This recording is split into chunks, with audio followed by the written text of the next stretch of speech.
कृष्ण कृष्ण कृष्ण हरे हरे हरे राम।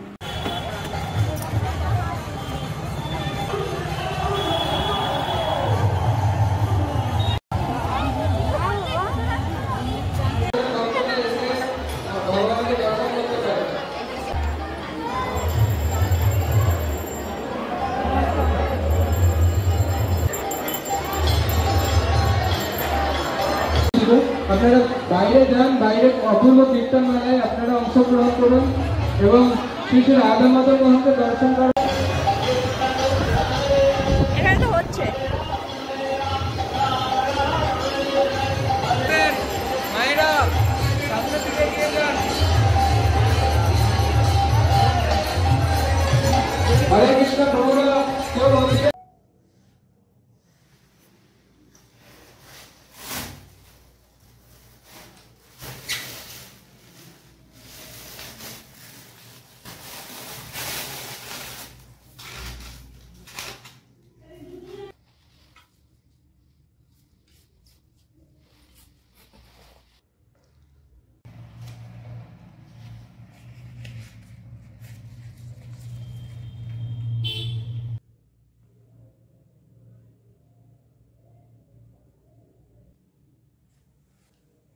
तुलसी कृष्ण प्रियांशी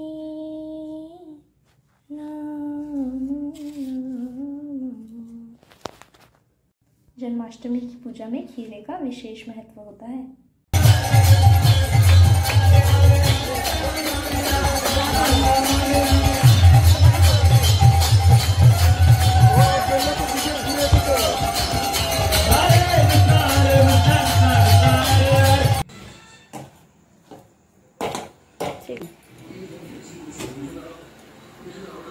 कृष्ण मंदिर मतन बानिয়ে নেবে আর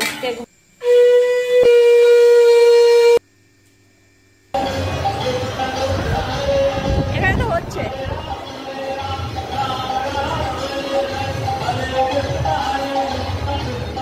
চলো নাকি हरे राम राम राम हरे हरे हरे कृष्ण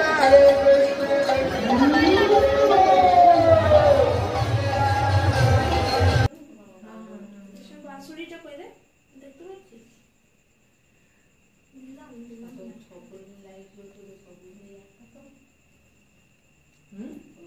না না এটা দুটো আলাদা আলাদা এগুলো কি হবে? ওই এটা লাগানোর জন্য হেসি আসছে, একটা ঝিলঝিল ভাব আসছে।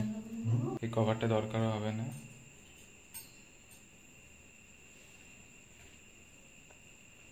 ওই তোরটা থেকে এখন তুলে করে পাঠিয়ে দিবি। ওই আমার সবকিছু জলসা হয়ে গেছে আর কে না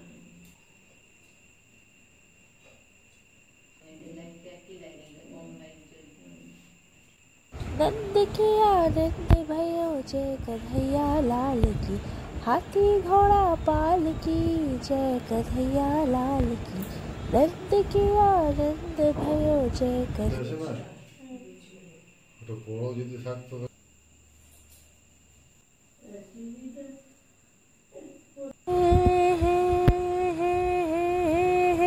आज अर्धनारीश्वर बनकर पूर्ण रूप विरारी, नृत्य करे गोपिन के संग में शिव भोले भंडारी। राधा कृष्ण की देख के अद्भुत प्रेम भरी यह लीला, पल मयूर नाचे शिव जी का त्रिभुवन हुआ रंगीला। कलयुग में भोजवंशी राजा उग्रसेन का मथुरा में शासन था। वे बड़े ही दयालु थे और प्रजा भी उनका काफी सम्मान करती थी। लेकिन उनका पुत्र कंस दुर्व्यसनी था और प्रजा को कष्ट दिया करता था। जब उसके पिता को ये बात पता चली तो उनकी बजाय उल्टा उन्हें ही गद्दी से उतार दिया और स्वयं मथुरा का राजा बन गया। कंस की एक बहन थी देवकी, जिसका विवाह वसुदेव नामक यदुवंशी सरदार से हुआ था। कंस अपने बहन देवकी से बहुत प्रेम करता था। एक समय कंस जब अपनी बहन देवकी को उसके ससुराल पहुंचाने जा रहा था कि तभी अचानक रास्ते में आकाशवाणी हुई, हे कंस, जिस देवकी को तू बड़े प्रेम से ले जा रहा है, इसी के गर्भ से उत्पन्न 8वां बालक तेरा वध करेगा। यह सुनकर कंस वसुदेव को मारने के लिए टूट पड़ा। तब देवकी ने कंस से विनय पूर्वक कहा, मेरे गर्भ से जो संतान होगी उसे मैं तुम्हारे सामने ला दूंगी, इन्हें मारने से क्या लाभ है। कंस ने देवकी की बात मान ली, लेकिन वसुदेव और देवकी को उसने कारागृह में डाल दिया। वसुदेव देवकी की एक एक करके 7 संतानें हुई। अब बारी थी 8वें बच्चे के होने की। कंस ने इस दौरान कारागार में वसुदेव देवकी पर और भी कड़े पहरे बैठा दिए। देवकी के साथ नंद की पत्नी यशोदा को भी बच्चा होने वाला था। उन्होंने वसुदेव देवकी के दुखी जीवन को देख 8वें बच्चे की रक्षा का उपाय रचा। जिस समय वसुदेव देवकी को पुत्र पैदा हुआ, उसी समय संयोग से यशोदा के गर्भ से कन्या का जन्म हुआ। जिस कोठरी में देवकी वसुदेव कैद थे, उसमें अचानक चतुर्भुज भगवान प्रकट हुए। दोनों भगवान के चरणों में गिर पड़े। भगवान ने देवकी वसुदेव से कहा, अब मैं पुनः नवजात शिशु का रूप धारण कर लेता हूँ। तुम मुझे इसी समय अपने मित्र नंद जी के घर वृंदावन में ले जाओ और उनके यहाँ जिस कन्या का जन्म हुआ है उसे लाकर कंस को दे दो। भगवान ने कहा, इस समय वातावरण अनुकूल नहीं है, लेकिन फिर भी तुम चिंता न करो। जागते हुए पहरेदार सो जाएंगे, कारागृह के दरवाजे अपने आप खुल जाएंगे और उफनती अथा यमुना तुमको पार जाने का मार्ग खुद दे देगी। भगवान के आदेश अनुसार वसुदेव नवजात शिशु रूप श्री कृष्ण को सूप में रखकर कारागृह से निकल पड़े और यमुना को पार कर नंद जी के घर पहुँचे, जहाँ उन्होंने नवजात शिशु को यशोदा के साथ सुला दिया और उनकी कन्या को लेकर मथुरा आ गए। वसुदेव के आते ही कारागृह के फाटक पूर्ववत बंद हो गए। कंस तथा वसुदेव देवकी के बच्चा पैदा होने की सूचना पहुँच गयी।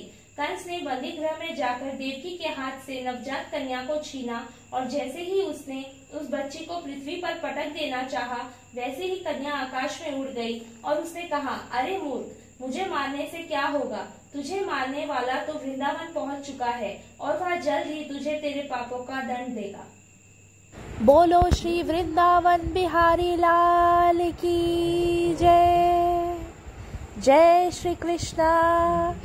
राधे राधे।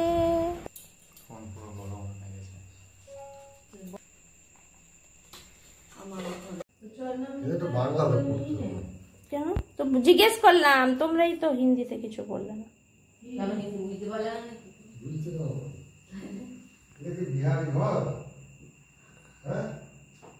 শুনিয়ে দিচ্ছি বাংলাতে কি আছে।